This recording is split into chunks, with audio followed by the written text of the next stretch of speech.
الحمد لله والصلاة والسلام على رسول الله اللهم وفقنا لما تحبه وترضاه وبعد فسلام الله عليكم ورحمته وبركاته يعني إن شاء الله درسك النعاوة يهدي وقتك لا ينوه اللبا وحكساب سنان دونا وقفات مع أحداث العالم waxaynu siro dul taagaynaa dhacdooyinka maanta dunida ka socda markaan rabno inaan dhacdooyinka dunida ka socda is-ag taagno ugama jeedno taxliilaad siyaasiya inaan ka waranno iyo qaababka laga yaabo inay isu dabagalaan ama odoroska ay bini aadamku odorosaan dhacdooyinka dhici doona laakiin waxaan rabaa inaan qaab ka gadisan uga waranno oo ah inaynu axdaadta isku dayno inaynu tacliiqinno بالكتاب والسنة سنن كقصة أروري قرآن كي السنة ده إن وحكجت المامنة أولا أحداث إن لقوا عبرقات قرآن كي السنة ده ينبري ولذلك ما إلهي سبحانه وتعالى قرآن كمركو ينوجا الرماد قصص أنبياء أما الرسل أما دد مجرمين أما الدول باباي أما الدول صو كعي عصب koox kastoo ilaahay ka warrama subxaanahu wa tacaala qur-aanka inta badan haddaad akhrido waxaad arkaysaa iyadoo alle subxaanahu wa tacaala tacliiqaadku inuu uu saarayo la rabo inaynu ka faa'iidaysanno cibar iyo waanooyin ay ku jiraan ama wax ku qaadasho ay ku jirto haddaan laba saddex tusaale bixiyo intaynan dariska gudihiisa gelin ilaahay subxaanahu wa tacaala qur-aanka maalan wuxuu inooga warramay nebi yuusuf qisada nebi yuusuf nebi yuusuf qiso aad u ballaadhan baa ilaahay kaga warramaya calayhi salaatu wasalaam qisada waa alle ka warramaya nebi yuusuf waxaa laga warramayaa isaga oo yar isagoo god lagu riday oo walaaladii makri u sameeyeen ama dhakreen ama khiyaameeyeen oo god lagu riday isagoo la iibsaday oo addoon noqday waxaa alle ka warramaya subxaanahu wa tacaala isaga oo haddana gurigii boqortooyada la geeyey waxaa qur-aanku inooga warramaya isagoo haddana xabsi galay waxaa qur-aanku ka warramaya haddana isagoo madax noqday oo dowladdii maamulkeedii ka qayb galay waxaa qur-aanku ka warramaya isagoo soo ururiyay haddana waalidkii iyo walaaladii iyo wixii oo dhan reerkii dib isugu keenay oo ah qisadu halkay ka bilaabmato alcasri adahabi libani israa'iil suuradda qisada markay dhammaato ilaahay subxaanahu wa tacaala wuxuu leeyahay marka afalam yasiiruu fi lard فينظروا كيف كان عاقبة الذين من قبلهم ولدار الآخرة خير للذين اتقوا أفلا تعقلون حتى إذا استيأس الرسل وظنوا أنهم قد كذبوا جاءهم نصرنا فنجي من نشاء ولا يرد بأسنا عن القوم المجرمين لقد كان في قصصهم عبرة لأولي الألباب ما كان حديثا يفترى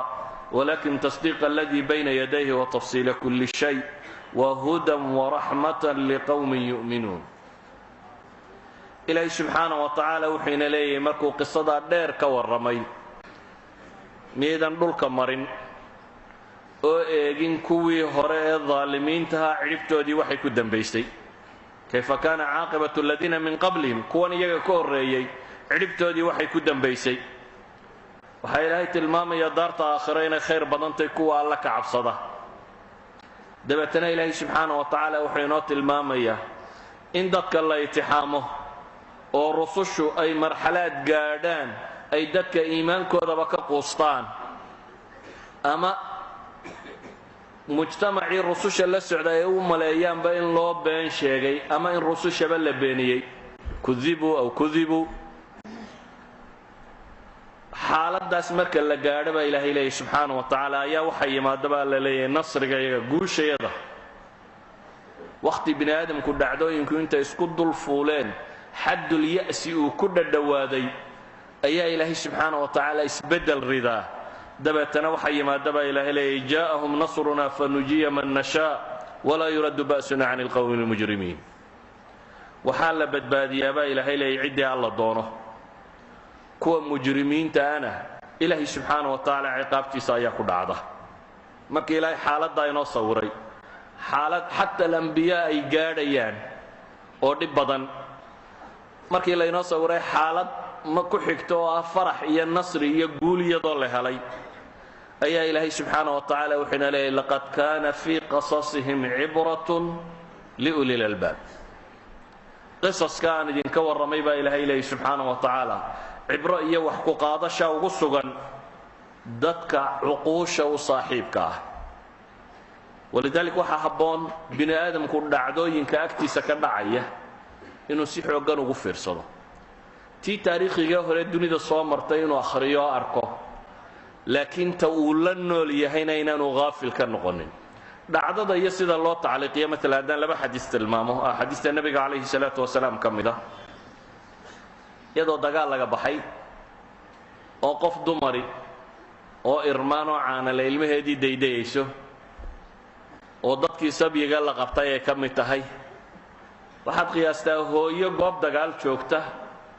oo ciddii ay la socotay la jabiyey oo ilmaheedii baadidoonkii ku jirta oo dabeetana wareerkii iyadoo ordaysa markii dambe ilmaheedii heshay oo intay dhufsatay laabta ku qabatay xaadidadaasuu nebigu calayhi salaatu wasalaam tacliiqiyo wuxuu yidhi saxaabadii war ma u malaynaysaan taasi ilmaheeda inay dab ku ridi lahayd waa la arkaa qofkan iyo xaaladda ay ku sugantahy hooyo xaalad adag ku sugan weeyaan hooyadaasuu nebigu tacliiqiye wuxuu leeyahay ma u malaynaysaan tani ilmaheeda inay dab ku ridi lahayd markaasay yidhaahdeen ma filayno inay tani ilmaheeda dab ku ridi lahayd xadiiska saxiixayn ku soo arooray markaasuu nebigu wuxuu yidhi calayhi salaatu wasalaam lallahu arxamu bicibaadihi min haadihi biwaladiha ilaahay subxaanahu wa tacaala baa uga naxariis badan addoomihiisa tani ilmaheeda say ugu naxariisanayso waa la odhan kari lahaa in sideedun loo sheego ilaahay inuu naxariis badan yahay laakiin dhacdadani raad ka gedisan erayga qura in la sheegaabay tilmaamaysaa oo waxay tilmaamaysaa hooyo dhibaataysan oo ilmaheedii heshay oo intay la booday laabta ku nabtay oo naas ku duwaysa siday hooyadaasi ilmaheeda ugu naxsan tahay ayuu nebigu leeyahy calayhi salaatu wasalaam dhacdada intuu u tilmaamay ayuu yidhi inay dab ku ridayso ma u malaynaysaa yacni ilaahay subxaana wa tacaala inaanu addoomihiisa jeclayn rabin inuu cadaabo maa yafcalu allahu bicadaabikum in shakartum wa aamantum dhacdo kale haddaynu tilmaamno nebiga calayhi salaatu wasalaam isagoo saxaabadu la socoto xadiiska saxiixu muslimka ku yaalla ayaa wuxuu soo galay suuqii magaalada madiina suuqa markuu soo galay buu waddada wuxuu ku arkay orgi yar oo dhukan oo mayda dhukanaanta waa dhagayaryarida orgi yar oo dhukan oo haddana mayda oo suuqii baac mushtarka dhinaciisa yaalla buu arkay saxaabadiina way hareera socotaa saxaabadii xaadisadan buu ku jeediyey nebigu dhacdada tan intuu orgigii yaraa ee dhintay ee bakhtiyey dhegta ku dhegay yar ayuu nebigu wuxuu ku yidhi war yaa dirham siistay intuu iyagii ku jeestay kan yaa dirham siistay waxay dhahdeen ilahi rasuulkiisa iyo maxaanu ku falaynaa dirhamkiisa hadduu dee caafimaad qababa oo neef soconaya ahaan lahaaba abaanu qiimo yeelana inuu orgi yaroo dhukan ahaaye isagoo mayda dirham inaanu siisanno maxaa lagu falaya haddaba yaa qaatay buu nebigu yidhi yaa iska qaatay waa bixinayaaye waxaa la tilmaamay inaan loo baahnayna qaadashadiisa markaasuu nebigu calayhi salaatu wasalaam dhacdadaas dadku wada fahmi karo ayuu tacliiqiyey markaasuu wuxuu nebigu yidhi calayhi salaatu wasalaam ilaahay subxaana wa tacaala adduunkan dadku isku haystaa kaa kala qiimo liitee buu nebigu yidhi calayhi salaatu wasalaam kana wada nacdeen iibkiisa iyo abaalkiisa iyo siintiisaba kaa aad diiddeen adduunku ka liitee buu nebigu leeyahy calayhi salaatu wasalaam idan dhacdada in la tacliiqiyaa waa min sunnati moxamed calayhi salaatu wasalaam waa wax aqoonta waxbarashadu ay tilmaamto waa waxyaaba qofka bini aadamkii uu xoog wax ugu fahmi og yahay inuu maqal qura adeegsado iyo in maqal iyo aragtiba wada adeegsado way ka faham badan tahay in wax looga warramo qura walidalik baa qur-aanku in badan wuxuu inoo tilmaamayaa inaynu wax u fiirsanno وكما هلكنا قبلهم من قرن هم أشد منهم بطشا فنقبوا في البلاد هل من محيص إن في ذلك لذكرى لمن كان له قلب أو ألقى السمع وهو شهيد إلهي وحليه سبحانه وتعالى بدنا انت أنه هلقني كون هرتود دول كحوق بدنا وكقبشات كايو كديكتاتر سنا يو كطاغي سنا oo baadi doonay dhulka oo aan helin meel mafar iyo malja iyo meel loo baxsado toona ilaahay markaas wuxuu leeyahay inna fii dalika la dhikra arrinka kan waxa ugu sugan baa ilaahay leeyahay waano liman kaana lahu qalbi xayi iyo nool qof dareen caqli iyo qalbi soo jeeda loo nool ama se qof wax dhagaysanaya wax fahmi kara isagoo xaadira wax dhagaysanaya waana ugu sugan buu Alle leeyahay subhanahu wa ta'ala taa macnaheedu waxa weeyaan nolosha inaynu in badan u fiirsano nabi muuse ilaahay soo diro waxa ilaahay leeyahay walaqad arsalna muusa biaayatina an akhrij qawmaka min adh-dhulumati ila an-nur wadhakkirhum biayaami illah baa ilaahay kasar reer banu israa'iil baa loo soo diray nabi muuse iyo fircoon iyo kooxahood iyo waxa la yidhi dadka waxaad ka saartaa madowga iftiinka u saar laakiin maxaa la yidhi kuwaani ilaahay ayaamihiisa kuwaani baa la yidhi waxa maalin isbedelaya watilka alayaamu nudaawiluha bayna annaas waxa duul la halaagay waxa duul la barwaaqeeyey waxa nolol isbedeshay ayaamka ilaahay subxaanahu wa tacaala ay ciqaabkiisa iyo nicmadiisu soo degto wax kuwaani baa ilaahay yidhi subxaanahu wa tacaala inna fii dalika la aayaatin likulli sabaarin shakuur baa markaa ilahay yidhi arrinkan wuxuu aayado ugu sugan tahay mid kastoo beledu markay dhacdo sabir badan nicmadu markay timaadana shukri badan oo aan kibrin walidalik maanta dhacdooyinka caalamulislaami ka dhacaya waxaa ka dhacay tunis waxaa ka dhacay masar waxaa ka socda libiya waxaa ka socda yaman waxaa ka socda baxrayn waxaa ka guuxaya caalamulislaamiga isku raran waxay u baahan yihiin dadka muslimkiihi inay ku waantoobaan inay u fiirsadaan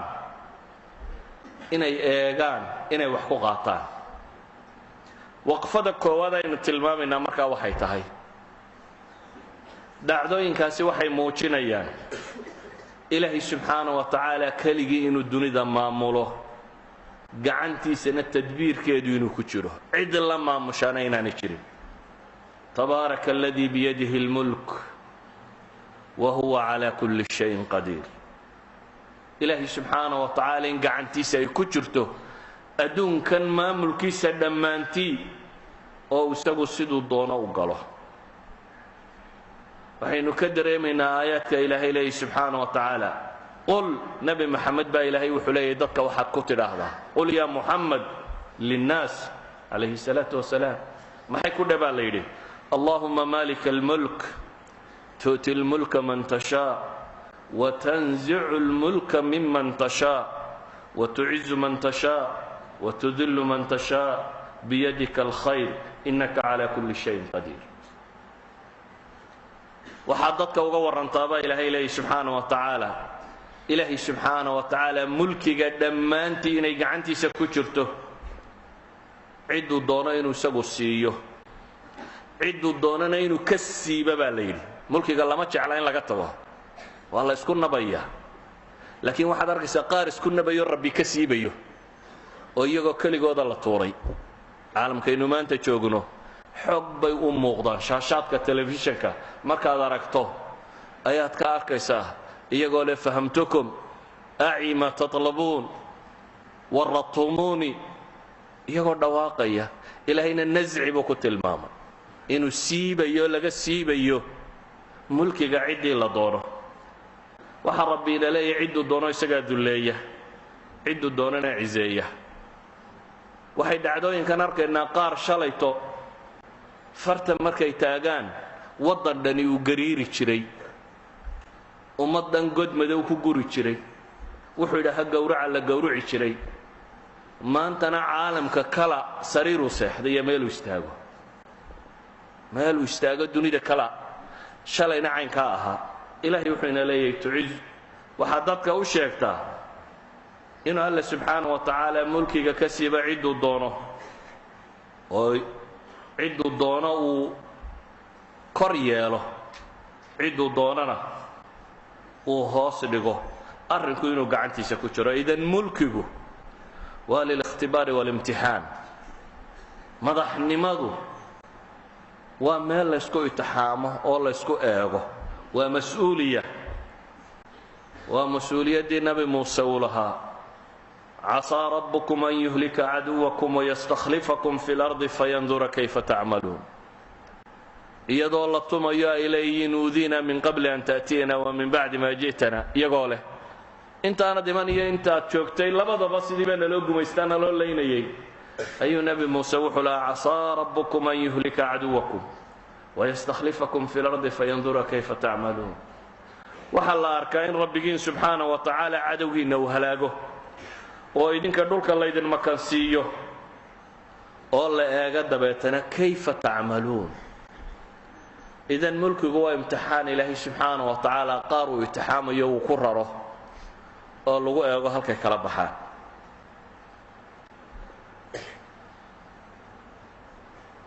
ilaahay subxaanahu wa tacaala isagaa dunida maamula duqaadii caalamka joogtay waxay isugu tageen wax badan inay iyagu xukumi karaan oo mukhaabaraad dirsadaan oo amni dirsadaan oo kan dirsadaan laakiin ilaahay subxaanahu wa tacaala meelaan iyagu maamulin buu maamulaa quluub albashar ayaa rabbi maamulaa yuqallibuha kayfa yashaa walidalik baa caalamka wixii mukhaabaraad jooga ay fashileen kongareska maraykanku jalsa istijwaaba baa loo qabtay wax lagu weydiinayo si ay la weydiinayo waxa kan isay u dhacday xagaa ku maqnaydeen intii waxa kan dhacay la weydiinayo faransiisku meeshuu islaha kaligaaba iska leh oo cidi kaama daba tidhaahdo ayuu garan waayay tunis waxa isbedelay ilaa ay gaadhay in dad loo soo bandhigay in la casilo sababta waxay tahay waxay ka warbixin kari waayeen safaaradihi iyo mukhaabaraadkii joogay waxa kani dhacdooyinka intan leegay inay sida tan isu bedelaan ahlan ilaahay markuu wax bedelayo la mukhabar wala dawla kubra wala sughra wala wusta mid celinaysa ma jirto waa dawlad weyn iyo dawlad yar iyo mid yar ilaahay isaga qulubta bini aadamka hanta xaqu doonana uu gadiya sagaashanaadka markay bilaamayeen ama sideetanaadka dhammaadkood duwal dhan oo duniyo jiray baa ilaahay xagga kale u rogay dawladdii jayshil axmarka wadatay raashiya iyo waxay xukumaysay oo dhan raashiya mar qura 25 dawladood laga tuuray wamazaqnaahum lagaga dhigay ilaahay subxaanahu wa tacaala isagaa dunida hanta idan waxaynu leenahay waxa koowaad ee dhacdooyinkaas aynu ka arkaynaa waxa weeyaan wallahu ghalibun calaa amrih walakina akthara annaasi laa yaclamuun nebi yuusuf aayaadkani qisada nebi yuusuf bay ku jiraan markii meesha adaga laga soo saaray ee ilaahay subxaanahu wa tacaala noloshiisii gadiyey ayaa ilaahay wuxuu leeyay wallahu ghalibun calaa amrih walakina akthara annaasi laa yaclamuun idan xaadiثaadka socdaa waxay inagu bixinayaan inuu iimaankeennu xoogoobo inaan ya'si iyo qunuud marna inagu dhicin inaynan quusanin inaynu garanno dunidan rabbi lahoo maamulo oo gedgediyaa inuu jiro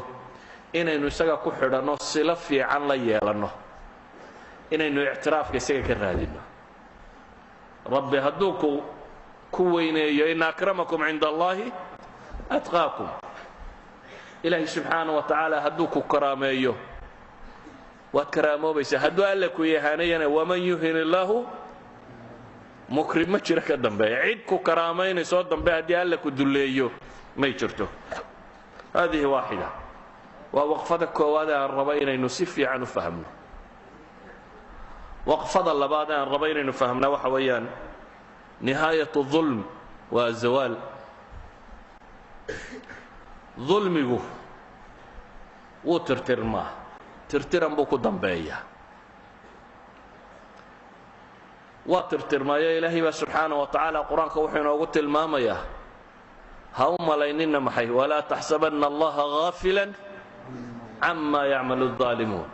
inamaa yu'akhiruhum liyowmin tashkhasu fiihi اlabsaar ha u malaynina baa alla yidhi subxaanahu wa tacaala in ilaahay haafilka yahay waxay daalimiintu samaynayso laakiin maalin buu ugu wada dibdhigay innahu laa yuflixu الظaalimuun ظaalimiintu ma guulaysato makri kastoo ay sameeyaan waandir الnaasa yowma ya'tiihim اlcadaabu fayaquulu aladiina ظalamuu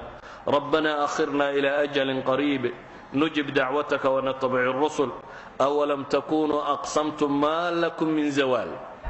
miyadan hore ugu dhaaranayn baa ilaahay leeyahay inaan zawaal jirin inaa idinku wax walba maamushaan fadhiyaysaan dhulka kan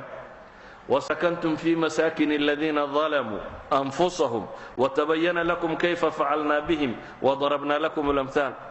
دول نقار هركو هلاقنا ميدان دقين با إلهي إليه سبحانه وتعالى وهدنا إذن ظلم يقولون هلكي كسي وضل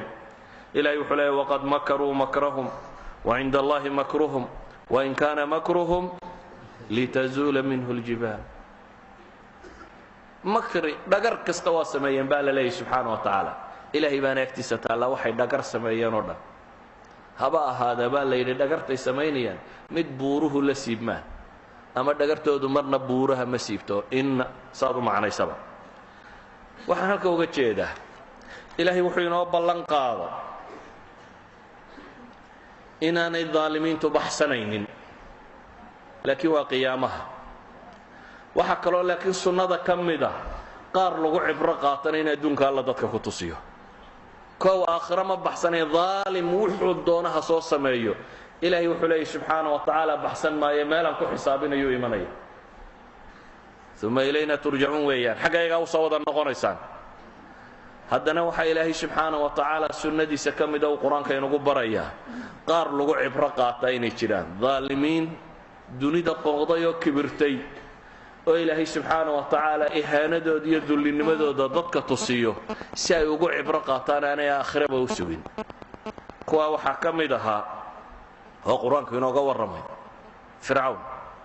hatta idha adrakahu al-gharq qala amantu annahu la ilaha illa alladhi amanat bihi banu israil wa ana min al-muslimin الآن وقد عصيت قبل وكنت من المفسدين فاليوم ننجيك ببدنك لتكون لمن خلفك آية وإن كثيرا من الناس عن آياتنا لغافلون إلهي وحليه سبحانه وتعالى مركي وسوق علي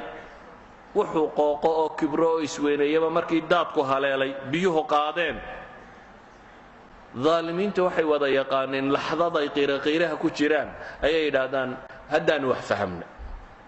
هدانو إذن قرني هدانو مطالبتينا فهمنا هدانو وحا ربطان قرني هدانو بلشدة قرني إلهي وحكو يلي سبحانه وتعالى مركو يلي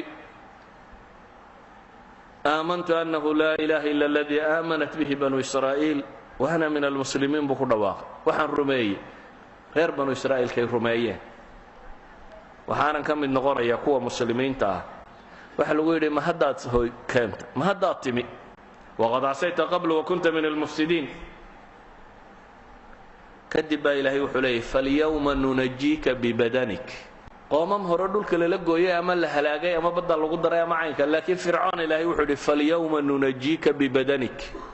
ما أنت تشرك كان ريبا يا با إلهي فرعون بدل القراعين ما يادون ميدا لقاسو صاريا أو تشوغيسا وايو لتكون لمن خلفك آية با إلهي kuwa ka dambeeya inaad aayad u noqoto waxay ku cibro qaataan qaar qooqay oo kibray oo basharku ka hadhsan waayay ayaa ilaahay subxaanahu wa ta'ala sultadiya waxay hayeen maanta ka siibeen oo aynu arkaynaa binu cali oo ka talin jiray tunis shalay ahayd markuu xijaab diiday shalay ahayd markuu salaad diiday shalay ahayd markuu ay yiraahdeen masaajidka marka la galayo waxay keeneen fikrada masaajidda in kaadhkan furo lagu galo qof kasta tukanaya kaadh baa lagu siinaya si kaadhka aad u mariso loo ogaado inta salaadood ay tukatay dadka masaajidda ka baqaan inuu galo masaajidda shan goor gashay dambiilaad shalay ahayd markuu binu cali wuxuu soo rogay hablaha dhigta kulliyatu shariica inay basketballka ciyaaraan iyagoo qaaqaawan cawradooda ay muuqato كلية الشريعة هذا ما هكوي ملاها كرقة ونامها وكليات الشريعة دمر كدكتا أيال لي مكشوفات العورات يقوى ها عياران باسكت بولك كيسة كهرية برقيباها أكيد رمضان توا إنتاج كايران يا ودن كان رمضان تلبس سومي كرو وحصاصار كودن كايران يا مكان رمضان تو ما ودن كلقى سومي ما يبوي دبتنا أنتو كلية دا أي كبحان عسكرت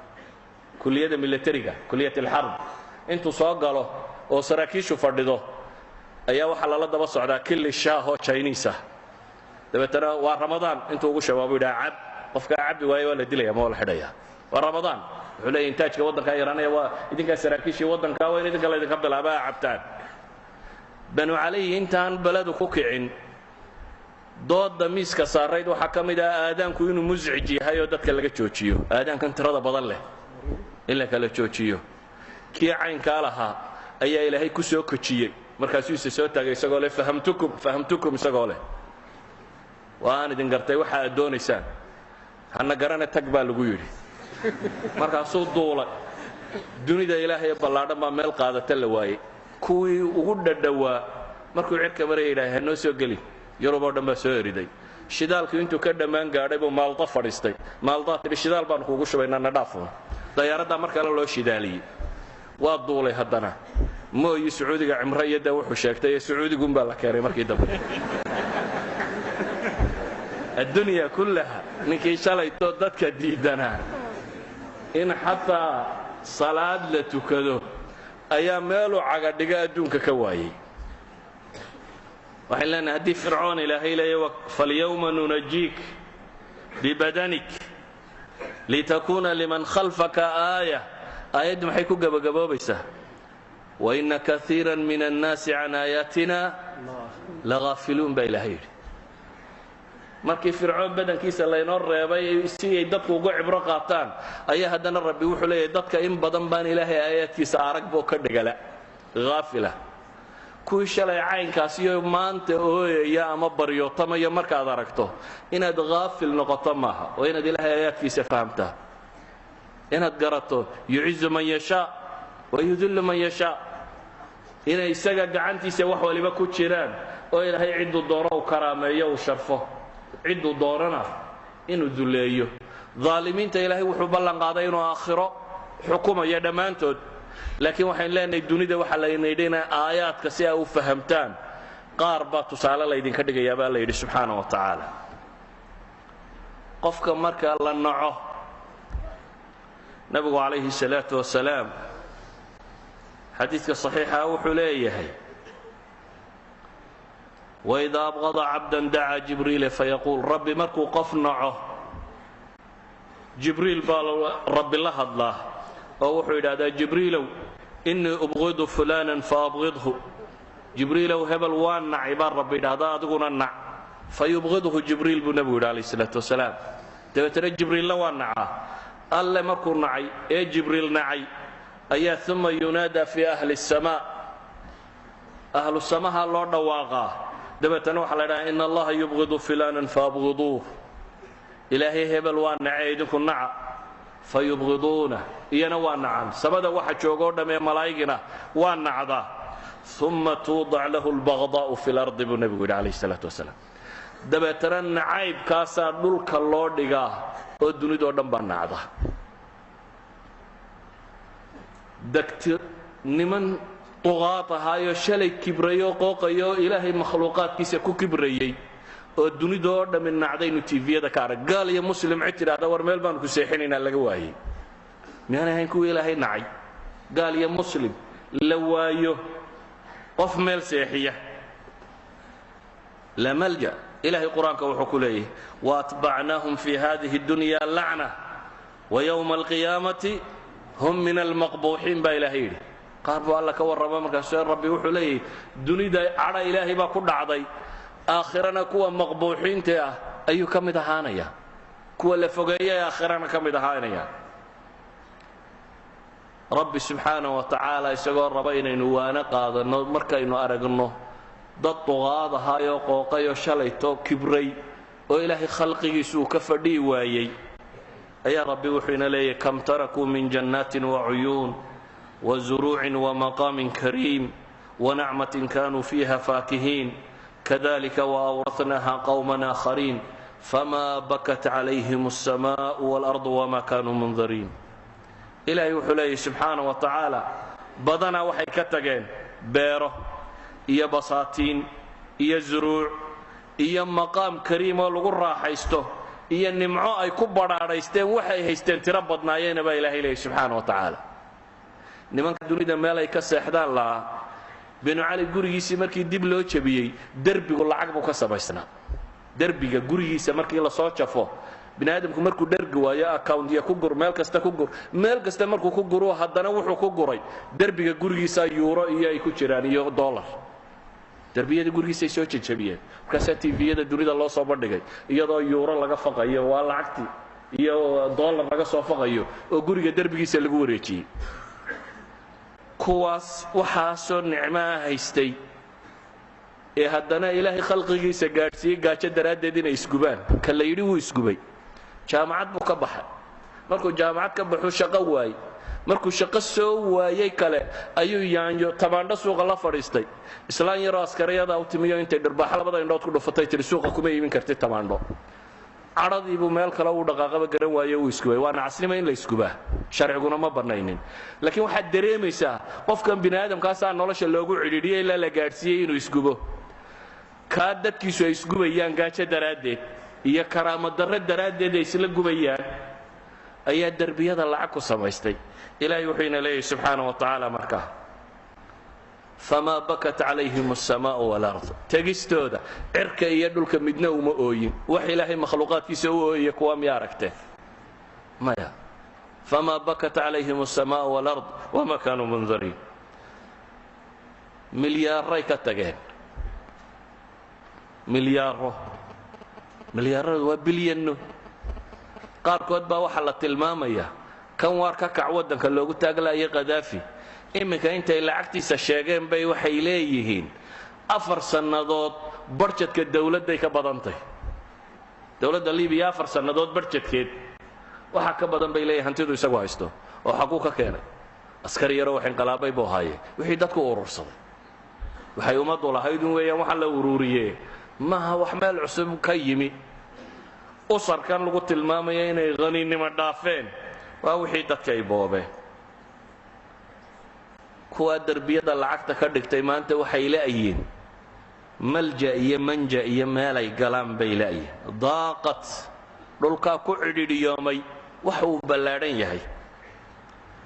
waxaynu u baahanay inaynu inagu markaa ku cibro qaadano culimada taariikh waxay sheegaan سعد بن أبي وقاص صحابي اللي ورنجري حرب القادسية هو قاميني مركو فرطي ماشي اللي ورنجري بيرشيا إيران مقالة دي مدائن اللي ورنجري وماشي أنا مكعراق لا يرادو كتالله أيا بغرطوية ده ذهب كيدي وتاجج كيدي وحي ودتيب وأركي دبتنا انتو سجودي أيو أوي سعد بن أبي وقاص isagoo akhrinaya aayadan quraana kam tarakuu min jannaatin wacuyuun wazuruucin wamaqaamin kariim wanacmatin kaanuu fiiha faakihiin nin qoladii la socotayabaa wuxuu yidhi oo maxaad u ooyeysaa ma maanta maalin la ooyaa yacni ilaahay baaba inoo guuleeyo waa guulaysanayo waxaad aragtaa beershaynu maanta ku kala tagnaye maxaad la ooyeysaa سعد باوحد قاتلك الله أما ترى ملكا يتحول وأمة تزول وآية بولي من آيات الله اللي عبر قاتوية ميانا دارك بولي بغرطو يدا دنا إلهي ترتري يا أمدا وحي مقع يا ماموس الهيدو سيبمي إنك استوي قالا هيانا مسلم كحق بطي هدنا ووحو باهن اللي عبر قاتو تلمام يا سعد بن وقاص إذا وحي لنا عبر باكو سغن وحميشي يا الله cimarku wuxuu kaloo ku sugan yahay baynu leenahay ilaahay subxaana wa tacaala qur-aanka wuxuu ku tilmaamaya duul baa alla ka warramay dabeetana waxaa lagu sifeeynayiin kamahali shayطaan id qaala lilinsaani kfur falama kafara qaala inii bariiءun minka inii akhaafu allaha raba alcaalamiin waxyaabaha u baahan in lagu cibro qaato waxaa ka mid a caalamkaynu maanta joogna waxaad maqlaysaa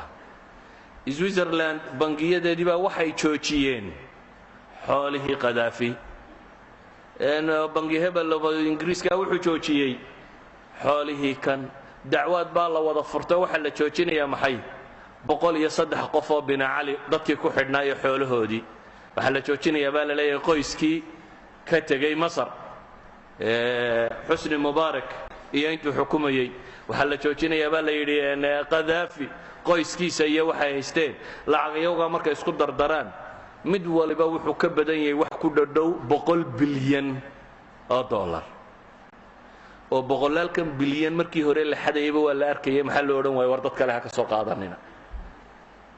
ama se maxaa loo sheegi waayey markii hore loo odhan waayey tuug nimankani weeyaana waxaanu lacag ay haystaan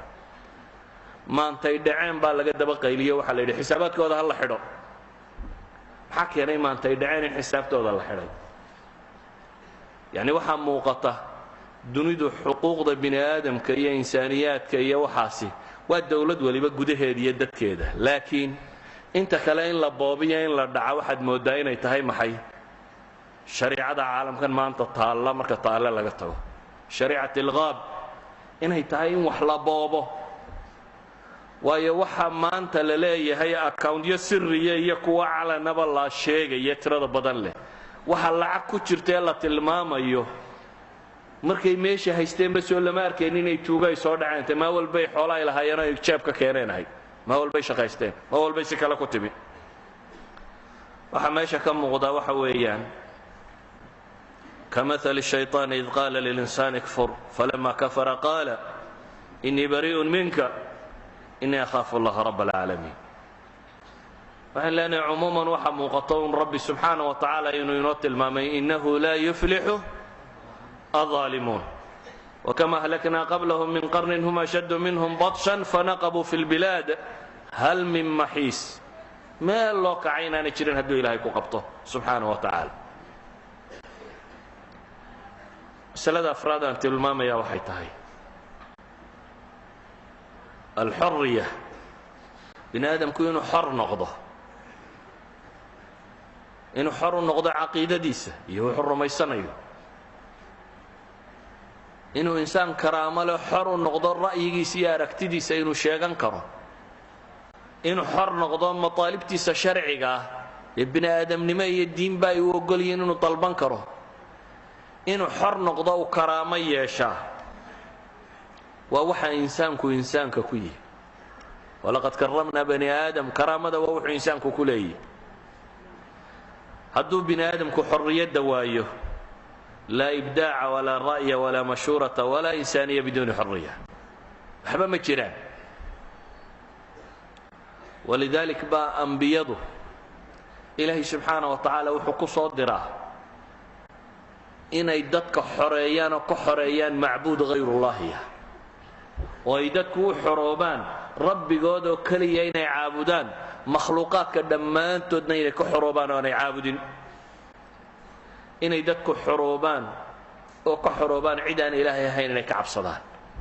rabbi keligii inay ka baqaan waxa ka soo hadhay makhluuqana inaanay ka baqin qul acuudu birabbi nnaas ملك الناس إله الناس وحالينا بري عدة إنه مغانق الله إنه نغضه ربك بني آدم كوردن كو ربيه يسوى أبو ري خالق ودي مدبر كودي معموله ملك الناس إله بقر كي تدبيريه شو انتو دي ملك يسوى وسكالي دمانتي إله الناس معبود كحقها كاسبا لينا فرين إنه مغانق الله وحينو دريمينا مركة xoogga dhabtahay waxa weeyaan insaanku markuu xorriyadiisa dareemo iyo karaamadiisa insaanku markuu xoroobo waa xoog aan waxba celin karin laa caskar walaa qumbulad walaa dabaabad walaa wax bini aadamka celin karaa ma jiro hadduu karaamadaas iyo caqiidada dareemo duqaaduna kuwa qooqaya kibrey ee loo taagla'yahayna siyaaj taar bay isku wareejiyaan taarka ku wareegsan ma taqaana wuxuu ka samaysan yahay labinaatun min khawf jaajuur baqaa bay dhisaan ummadda ilaahoo dhan bay cabsi geliyaan dabeetana waxay samaysteen nidaam booliisiyo xadiid ah nidaam dadka neeftiisa tiriya aduu maanta imise goor baad neefsatay haddii laguu tirin karo neefta way kuu tirin lahaayeen kuwa kani laakiin ilaahay baan kuugu dhiibin subxaana wa tacaala nidaam booliisiyo aan waxba bini aadamka u oggolayn laa karaamo laa xorriyad laa dhaqaale laa dadnimo waxba aanu oggolayn waa nidami duqaad waa nidaamo ku salaysan baqe iyo cabsigelin waxaasee dhacdooyinkii dhacay ay inoo tilmaameen insaanka haddii ilaahay cabsida ka saaro inaan askari iyo qori iyo ciditoona celinin walaa baltajiya walaa hayru baltajiya wax ishortaagaa inaanu insaanka jirin hadduu qalbiga ka xoroobo ولذلك baa ilaahay qur-aanka wuxuu ku leeyahy in allaha laa yugayiru ma biqowmin xataa yugayiruu ma bianfusihim ilaahay subxaana wa tacaala dul waxay ku sugan yihiin ma gediyo ilaahay ay gediyaan maxay ma bilanfus fircoon markuu hamhamleeyey ee digdigleeyey ee dadka wax walba u sheegtay ee nebi muuse karaamo la yimi wuxuu isidhi armaa cabsidii dadka ay ka ba'daa saxaroo dhan buu isugu soo ururiyey maxaa loo soo ururiyey camalkay qabanayeen saxaradu muxuu ahaa saxaruu acyuna annaasi wastarhabuuhum wajaa'uu bisixrin cadiim in dadka la baqageliyaa un bay ahayd istirhaab in dadka irhaab lagu sameeyo oo la cabsi geliyaaba waxaanoo saxaro ah loo soo ururiyey insaanku qolaa ilaahay qur-aanka kaga warramaya wadannuu annahum maanicatuhum xusuunuhum min allah faataahum allahu min xayثu lam yaxtasibuu waqadafa fii quluubihim alrucb maxaa dhacay marka yukhribuuna buyuutahum biaydiihim waaydi lmu'miniina maxaa ka dambeeya faactabiruu yaa ulilabsaar baa ilaahay yidhi qolo yuhuudaa ilaahay ka warramay oo u malaynaysay xusuunta iyo qalacadaha iyo waxay dhisteen inay ilaahay ka celinayso subxaana wa tacaala meel loo soo mari karaa inaanay jirin jumcatulqadabkaay sheegayeen masar ee la ballamay dadna waxay ku ballameen inay bannaan isugu yimaadaan dowladduna waxay ku ballantay baa la yidhaha 1 milyan wax ka badan oo ciidamada sirdoonka iyo dababaadhka iyo mabaaxidta iyo balyabaaska ay la geliyo laakiin dadku unbaa quluubtoodii ilaahay ka saaray inay cabsadaan ilaahay subxaana wa tacaala dabeetana wuxuu ina leeyahay kuwa kan ilaahay baa wuxuu kaga yimi meelaanay filaynin qalbigoodunbaa baqa lagu riday dabeetana iyagunbaaba burburiyey waxoodii baa ilaahay yidhi faactabiruu yaa ulilabsaar baa ilaahay yidhi ku cibro qaata dadka caqliga iyo garaadka iyo garashada u saaxiibka u baa ilaahay leeyahy subxaana wa tacaala duqaaddu waxay dadka ku haystaan waa cabsi madfac iyo qalabtoona haddaanad haysanin waxaad u baahan tahay dadka inaad cabsida ka saarto hadday dadku rabbigood ku xidhmaan oo cabsidu ka baxdo hadday dadku cabsidu ka baxdo daaqi xukumi karaaba ma jiro basharku hadduu cabsidu ka baxdo daaqi xukumi karaa ma jiro ilaahay baa qur-aanka wuxuu inoogu tilmaamaya nebiga calayhi salaatu wasalaam iyo saxaabadii yarayda la socotay oo quraysh ay rabto inay u digdiglayso la leeyahay ina annaasa qad jamacuu lakum fakhshawhum war waa la isugu soo urursadaye baqa oo cabsada fazaadahum iimaana waqaaluu xasbuna allahu wa nicma alwakiil in basharku uu ka xoroobo cabsidu waa meesha karaamada bini aadamku ay ka bilaabantaa baynu odhan karnaa tawxiidkuna wuxuu sameeyaa inuu dadka ilaahay ku xidho oo ay ilaahay waxaan ahayn ka xoroobaan walidalik buu nabigu calayhi salaatu wasalaam xadiidka sheekh alalbani xasan ku tilmaamaya wuxuu leeyahay sayidu shuhadaa'i xamza warajulun qaama ilaa imaamin jaa'ir faamarahu wanahaahu faqatalah shuhadada waxaa madax u ah baa la yidhi xamze ibnu cabdilmuطalib iyo nin buu nebigu yidhi calayhi salaatu wasalaam istaagay boqor jaa'iroo daalimo intuu ishortaagay waxna ka reebay waxna faray yacni si saraaxa ah wax ugu sheegay oo dabeete uu dilay ninkan sayidu shuhadaa uu nebigu ku tilmaamaya calayhi salaatu wasalaam waxa ka muuqdaa waa maxay waa ataxarur min alkhawf cabsuu ka xoroobay ilaahay unbuu rumeeyey dabeetana ninkan buu waxna uu sheegay waxna ka reebay xadiidka kale saxiixa uu ku tilmaamaya sheekh alalbani nebigu wuxuu leeyahy afdalu ljihaadi kalimatu xaqin cinda sulطaanin jaa'ir jihaadkaba waxaa ugu fadli badan kelmad xaqa oo nin sultaano boqoroo kibray hortiisa laga yidhaahdo. waxaan leenahay dhacdooyinkii meesha ka dhacaya waxaynu ku aragnay dadun cabsidu ka baxday, dabeetana daalimku uu xukumi kari waayey. awal maxkamadahooda caskariga iyo kuwooday dadka ku layn jireen, xukuumada ugu waaweyn dadka waxaa lagu soo eedayn jiray qalbu nidaami alxukm. waxaa la odhan jiray koox yaroo qarsoon oo doonaysa inay waddanka nidaamkiisa beddesho, dabeetana dil iyo xabsi daa'in miidhan baa lagala daali jiray. koox yaroo rabta nidaamka inay beddesho. ilaahay subxaana wa tacaala wuxuu keenay shacab dhan oo hees samaystayba. ashacbu yuriid isqaata nidaam samaydan maqal hees la yidhaahdo. shacab dhan shalayta waxaa maxkamaddu xukumaysay fulaan yuriid qalba nidaam alxukmi buu ahaa. ilaahayna subxaana wa tacaala shacab dhan buu wuxuu ka yeedhsiiyey intaysa soo taagaan inay yidhaahdaan maxay? ashacbu yuriid isqaata nidaam. shacabkuba wuxuu doonayaa nidaamkan inuu rido. haddii shalayto binu cali dadka uu ku xukumi jiray internetkuu galay iyo salaad jamaaca baa la tugtukaday iyo imse salaadood baad soo noqotay waxaa hadday ahayd, haddii shalayto noocaa loo dhaqmayey, dadkii binu cali muxuu dadka dheeraa? xusni mubaarak muxuu dadka dheeraa? wax kale ma dheerayna way hamhamleeyeen, dadkuna way u cabsadeen. waa intaa nidaamkan iyo waxaan la isku wareejiyo o dhan isku wada dar. dadkaa la cabsi geliyey, dabeetana dadku lafahooda ay u cabsoodeen. laxda min laxdaati alxayaat baa ilaahay dadkii cabsida ka saaray. dabeetana baryootin bay bilaabeen. 7 bilood ha lay daaya buu maalmo dhan baryayey. 12 cashee laysaystay xusni mubaarak muxuu baryayey? ilaa sebtembar ha laygu simo. waa 7 bilood. 7 bilood ha lay daayo. awalla wuxuu xidhxidhnaa inankiisa inuu dhaxalsiiyo isagoo 30 sannadood soo haystay, kaanamaa dadku ay maalkooda ka mid yihiin oo ilaahay siiyey oo ay kala dhaxlayaan. duqaadu dadka waxay dooransiisaa bayna alamni waalxurriya. laa macan isku heli maysid. nabad ma rabtaa inaad lafahga u badbaado oo carruurtaada beriskooda iska xoogsato caynka ahaa, afkaaga hayso xorriyada yeelana, karaamada waa khalaas waad ceeshaysaa. haddiiba aanay meelaha arsaaqdana isku dayin inay kaa xidhaan, waayo iyagaan waxba deeqayna wax walba isku xeeray. shacabkuba markuu bakhtiyuunbuu qayliyey leene. haddaad xorriyad doonto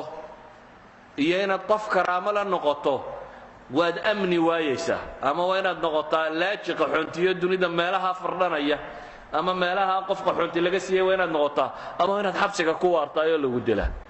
amaa inaad isku hesho alamnu waalxurriya, qof aamina, aaminun fii sirbi mucaafan fii jasadi cindahu quutu yawmi, inaad noqotaa ood karaamadaa heshaa laguma ogola. iyo inaad noqoto xor ilaahiisa caabudo subxaana wa tacaala,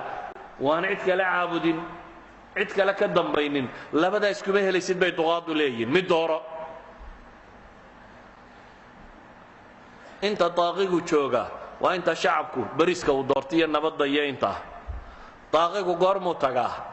markay shacabku xorriyadda doortaan. xawaadistii dhacday waxaynu ka arkaynay intay shacabku nabadda ilaashanayeenna ee xorriyadda ka tanaasuleenna waa la haystay. markay karaamadooda dib u qaateenna waxa la waayay daaqiga dhammaantii. walidaalika baa ilaahay subxaana wa tacaala qur-aanka wuxuu inoogu tilmaamayaa qisas rabbi qur-aankiisa khaalidkaa uu ku qoray oo lagaga warramayo dad karaamadoodii iyo caqiidadoodii iyo xorriyadooda dhaafsaday naftoodii. suurat lburuuj ilaahay muxuu kaga warramayaa? wasamaa'i daati lburuuj walyowmi almawcuud washaahidin wamashhuud qutila asxaabu اlukduud النار ذات الوقود إذ هم عليها قعود وهم على ما يفعلون بالمؤمنين شهود. وطاغي دتك دورنسينية بين الحرية والإيمان. حرية العقيدة ربي أنا سقى هيننا الرميان حر نغضاه تاسي جيري وي إن أنا قال ربي إنما ده الرميسان وبقر كينا ويقدم بيسان وحول بانه وان لا يحينا نلشان وقال بركة هنا نولاتان waxay doorteen maxay geeriday ka doorteen inay xorriyadooda diiniga ama caqiidiga ay dhiibaan ayay geeri ka doorteen ilaahay baa intuu maamuusay qisadoodii wuxuu ka dhigay qur'aan la akhriyo ilaa qiyaamu saaca wiil dhallinyaro ah iyo nin raahiba iyo nin kale oo waxbaray iyo magaalo dhan ciddii deganayd baa waxay isku raacday waraan rabbigan dooranno bale nebiguna calayhi salaatu wasalaam xadiidka saxiixu muslim ku yaalla wuxuu inoo soo wariyey in qof dumari oo ilmo yar haysataa inay ilmihii yaraa u naxday dabeetana markii ay dabkii dul timi ay dib u soo yara hakatay oo ilmihii yaraa ilaahay ka hadiya u yidhi yowmaah isbiri fa innaki cala alxaq uu yidhi hooyoy sabir xaq baad ku sugantee oo hooyada iyo ilmaheediina markaa dabka lagu riday hooyoy sabir idan qur-aanka ilaahay subxaana wa tacaala wuxuu inoogu tilmaamayaa umma xorriyadooda caqiideed iyo diineed dhaafsaday amnigii iyo nabadda dhaafsaday ogolaaday inay dhintaan muqaabil alamn baquhu waa madalla waa meesha dadku uu ku gumoobo haddaad cabsato waxaan jirinoo humaagaad ka baqaysaa nimanka ilaa hadda waxaa la soo qufayaa masar xabsiyo dhulka hoostiisa ah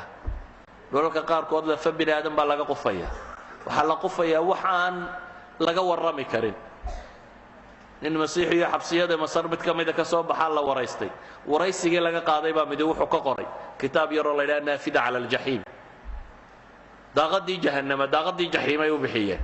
ninka ka warramayaana waa wuxuu soo arkay oo masiixiyo kuwo kaloo la cadaabayo unbuu arkay qaar muslimiin oo agtiisa joogoo la cadaabi jiro ka warramaya warka siduu u wadana wuxuu odhanaya waxaan idinka codsanayaa wax dambe inaydin weydiin halkaa ku joojiya uun waa risaala kuwii kan ka horreeyey laga qoray laakiin waxa ay tilmaamaysaa duqaadda caynka kani khalqigu markaa cabsidu gasho qur-aanka ilaahay wuxuu inoogaga warramay maxay qolo jina oo nebi sulaymaan ku shaqeeyey iyagu dhaalimiin baa ahay nebiguna cadaalad ba ku sara lakiin waxay ku tusaysaa baquhu siduu wax u galo oo nebi sulaymaan oo dhintay naftuba ka baxday weli laga baqayo shaqadii la wado oo ilaahay qur-aanka ku leeyay falamaa qadaynaa calayhi almowt ما دلهم على موته إلا دابة الأرض تأكل من سأته فلما خر تبينت الجن أن لو كانوا يعلمون الغيب ما لبثوا في العذاب المهين إلهي وحتى الماما يبعب سيدة قبين دراد دي غيبك وحبك وقين نبي سليمان وميدة لكن أشي سقطي سنين كعب سنين أنت يورنا شقين أيين قريد النبي سليمان حتى إن أنا يوغانين عب سيدة دراد دي الله يمحي أبا أرباعنا يوشي سيما كاسور دعي duqaad badan baa ushii sulaymaan ku tiirsan oo dhintay dadkuna ka cabsanaya ushaa sulaymaan qaar badan baa ku taagan laakiin aan dadku dareemaynin ilaa iyo markuu aboorku cuno mooyaane waayo kuwaa lahaa fahamtukum ama aci mataalibukum ama waratumuuni kaa ku qaylinayay cidna kama askariya ciidan badnayn laakiin ummaddu hadday maya tidhaahdo laa casaakir walaa ciidan walaa cid marsiin kartaa ma jirto dadku hadduu qalbiga ka xoroobo oo noocun maa xorriyad uun dareemo haddii cabsida ilaahay in yar kaa saaro wax kasta waad iska celin karaysaa walidaalik ayaa duwalkii cadaaladda ahaa waxay ku dadaalayeen dadkoodu inay xorriyadda dareemaan cumar bin alkhadaab taarikhyahanada dunidu muslimka qura maaha taarikhyahanada dunida wax qoraa waxay ku tirinayaan inuu ka mid yahay 100 nin ee dunida ugu raadaynta badnaa ee taariikhda soo maray bal ee 10ka ugu horeeyay ku dareen inkii buuga 100 nin ee muslim influentialka qoray 10ka ugu horeeyay ku daray Umar bin al-Khattab inuu ka mid yahay taariikhda Umar uu ku caan bahay cadaaladda iyadoo laga yaabo inaynu waqafaad kale kaga waranno hal mas'ala inuu tilmaamina waxa weeye Umar wuxuu ku dadaalay in shacabkiisu xornimo uu dareemo waan madaxdu marnaba gumaysanin markaas kuwa aan xataa muslimiinta ahayn qibtigii la dhirbaaxay muxuu lahaa matta istacbadtum an-naasa waqad waladatum ummahatuhum ahraran iyadoo amiirkii muslimiinta inanku dhalay uu yahay Camar bin al-Aas inanku dhalay uu yahay ayuu wuxuu leeyahay war goorma dadka adoonsateen iyadoo hooyooyinkood dhaleen iyagoo xor ah kuwii caqiidada fahmay dadka waxay u ilaalinayeen karaamatul hurriya inay xor ahaadaan inaan madaxdu dadka adoonsanin shacabkaagu markuu xorriyada dareemaad adna insaan muxtarama tahay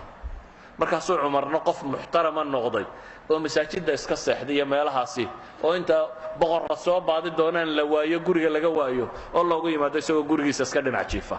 insaan xor ah buu isna noqday waayo dadkiisii buu xoreeyay ummadu u talinayo cadaalad kula dhaqmay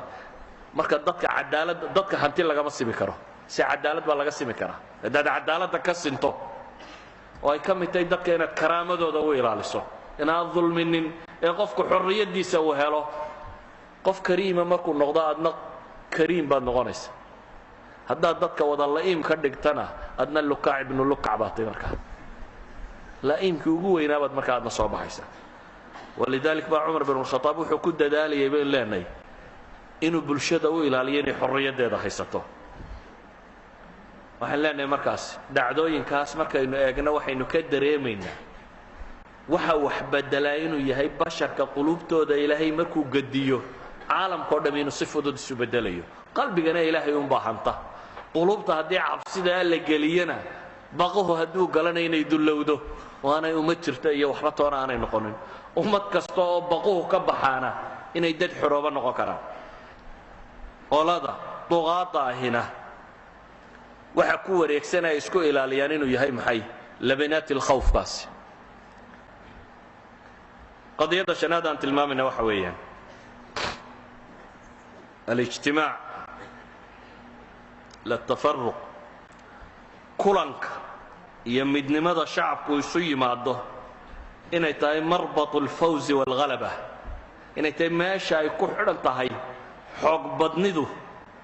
بعد الله سبحانه وتعالى إلهي nasrigiisa marka laga yimaado midnimadu inay tahay waxa guusha keena ummadu hadday axzaab iyo firaq iyo jamaacaad iyo kooxo yaryar iyo waxa noqoto waxba ma dhasho waa madhalaysnimo ummad haddaad aragto kooxdeed iyo waxeedu sii tiro badanayaan waa ummad madhalaysnimo ku sii socota markastoo ummadda midnimadeeda iyo ishaysadkeeda iyo xaggan uu soo socdana waa markastoo ummadda xooggeedu uu jirayo iyo isbeddelkeeda iyo waxqabadkeedu midnimada aan ka warramaya ee muslimiintu ay yaqaaneen waxa weeyaan cala tawxiid in lagu midoobo laakiin waxaan leenahay ahdaaftu qaar baa marxaliya ahdaaf ka sokayso xataa lagu midoobi karaa jira oo waa maxay waxaan leenahay bacd almabaadi waa lagu midoobi karaa walidalik baa nabigu calayhi salaatu wasalaam حديث إمام البخاري في الأدب المفرد يا ابن حبان يا حاكم يا أحمد يا غير كود بوريين شيخ الألباني الصحيح قلت المامي وحنا بقول إيه شهدت حلف المطيبين مع عمومتي وحن كقيب قليبنا بقول إيه حلف جيم مطيبين وحلف الفضول بيد هذا علماء وأنا ذي رضي كلا قيب قلي وأنا غلام أنوير وقبل النبوة أي النبي عليه الصلاة والسلام وحكى قيب قلي شر وان كصباحي شركة روحها قبائل كي عربات قلا كمده بنو هاشم أي كمديهين أي عبد الله بن جدعان كي لورن شري تاجر كها قري سيكو شري قلا ذا سوى حيكوه شيئين ظالمك مكي وحي هاي دد تجارك شقيو باع مشره niman tujaarta maka kamida baa waxay dhaceen oo boobeen dadkii tujaarta ee waddanka imanayay wax kala gadanayay dabeetana odayada tani ninka taajirka gurigiisa inta isugu tageen bay waxay ku heshiiyeen cid kasta oo maka gudaheeda lagu dulmiyo inay u hiiliyaan oo aan maka gudaheeda dulmiga in dadka laga helo dadku xuquuqdooda inay helaan nabigu wuxuu leeyahay alayhi salaatu wasalaam anigoo yar وقبل النبوة أنا قاير يربان هذا الرضي كلا قيب قليبوا لي هشيس كاسي دبتنا النبي وحولي عليه الصلاة والسلام ما أنتنا متشع على استين إن ليسيو حمر النعم galabkiisa cascas in lay siiyo oo aan buriyo ma jeclaysteen haddii lay soo bandhigo maantana waa yeeli lahaa buu leeyahay yani nebigu calayhi salaatu wasalaam wuxuu tilmaamayaa basharku xuquuqdooda inay dulmiga dadka in laga riixo inay maطlab sharciya tahay maطaalibta sharcigii inay kala sokayso yacni asalku wax weeyaan qofka mu'minkii tagyiirka rasmiga isbeddelka rasmiga uu doonaya waa ila shariica dadku inay ilaahay kitaabkiisa qaataan sunnada nebiga calayhi salaatu wasalaam in la qaato in la dabaqo laakiin kamaalka miyaan waxbaba ka hoosaynin dadku inta badan kamaalkuunbay joogaan ee mumkinka ma arkaan kamaalka wax ka hooseeyaa ma jiraan waxaynu arkaynaa ku heshiiyey nin taaqiya dulmigii inay iska ridaan waa maطlab sharciya wax diidani taaqi in la tuura ma jiro laakiin waxaad arkaysaa ummaddu hadday hadaf ku heshiiso walow qof daalimayn xaqiisa loo dhiciyana ha noqotee inuu yahay wax dadku uu ku heshiin karo midho dhalkiisana uu fududaan karayo masar jamaacaadkeedii islaamiga ahaa iyo axsaabteedii siyaasiga ahayd iyo tunis iyo jamaacaadkeedii iyo axsaabteedii siyaasiga midna taaqi kama kaxaynin maxaa ka kaxeeyey mar bay dadweynuhu waxay garteen inay xuquuqdooda doontaan maxay doonayeen xuquuqdoodii caadiga ahayd markii loo diiday bay yidhaaheen war naga taga wixii meelaha ka dhaco dhama waxay ku bilaabmeen dad camal iyo shaqo iyo waxay cunaan iyo sinaan iyo cadaalad doonaya bay ahaayeen laakiin markay waayeenee la garaace la laayay ayay waxay isu beddeshay ashacbu yuriid isqaata nidaam baa timi waxaynu leenahay umamku walow qadiya waaxidana ha noqotay hadday ku midoobaadano xaqa waxay mudan tahay inay wax dhacaya noqoto walidalik baa qur-aanku wuxuu inoo tilmaamaya gulibat الruumu fi adni اlأrض wahum min bacdi galabihim sayaglibuun fii bidca siniina lilahi اlamru min qabl wamin bacd wayowmaidin yafraxu اlmu'minuun baa ilahi yidhi subxaanaه wa tacaala wayowmaidin yafraxu اlmu'minuuna binasri اllahi yansuru man yashaa waxyaabahay ku farxeen waxaa ka mid ah ayay culimmadu leeyihiin inkastoo ay yidhahdaan nasrigii badar iyo kuwanina waa jireen laakiin waxaa ka mid ah unin maxay ilaahay subxaanaه wa tacaala uu laba kooxood kooxdii iyaga unay moodayeen inay u dhowdahay guusha la siiyey bershiya iyo romansku intay isdileen in majuusta la laayo ahlu kitaabku uu xoogaysto nowcun maa ayaa muslimiinta farax gelisay sideedabana waxaad ogaataa maطlab sharciya daatiyan inuu yahay taaqigu inuu tago waxaa ka dambeeya muxuu noqonayaa ilaahay baa garanaya haddaan la hubin wax ka xumay inay ka imanayaan haddaanay mutayaqin ahayn taaqigu inuu tago walidalik baa salaf alumma maalintuu dhintay xajaaj ibnu yuusuf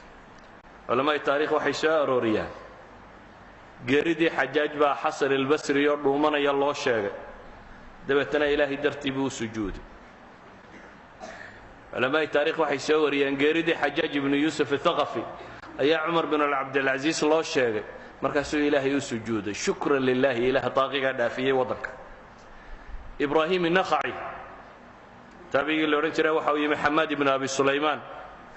markaasuu wuxuu yidhi ibraahimow xajaaj ibnu yuusuf baa dhintay farxad daraaddeed buu ooyey imaam inakhaci markii la yidhi xajaaj ibnu yuusuf baa naftu ka baxday farxad daraaddeed buu imaam inakhaci ooyey waxaa la yidhahdaa imaamu taawuus habigii la odhan jiray ayaa loo yimi markaasaa la yidhi dhimay ninkii kuma xajaaj ibnu yuusuf dhimay markaasuu is yidhi war hube waa loo yimi haddana waxaa la yidhi dhimay waa loo yimi haddana waxaa la yidhi dhimay markaasuu wuxuu akhriyay faquطica daabiru اlqowmi aladiina ظalamuu walxamdu lilaahi rabbi اlcaalamiin idan salaf ilumma taaqigu markuu dhintay waa ku farxayeen haddii ilaahay dad muslimiina taaqi ka dulqaado